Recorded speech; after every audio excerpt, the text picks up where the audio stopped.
ভবনী প্রসাদ মজুমদারের একটা কবিতা বলতে চলেছি। দুর্গা এলেন দূরের দা থেকে, দুর্গাবালা দাসী শিয়ালদায়ের ফুটপাতেতে থাকেন পিসি মাসি। দিন যেতে যায় রোজ ভিত মেনে আর পুড়িয়ে এত ভাসি। জন্ম থেকেই হারিয়ে গেছে মুখের সুতের রাশি। দুর্গা এলেন দূরের দা থেকে, সন্দেশ এলে মেয়ে রাস্তাঘাটে যাদের জীবন কাটছে লাঠি খেয়ে।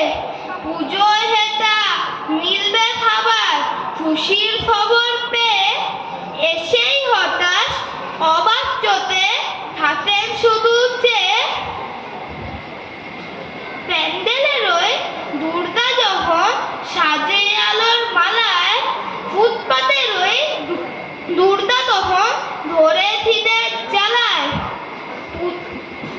মিলন মেলায় খুশির খেলায় হাতে ভানা খেলা, পেটে না উচ্ছে পড়ে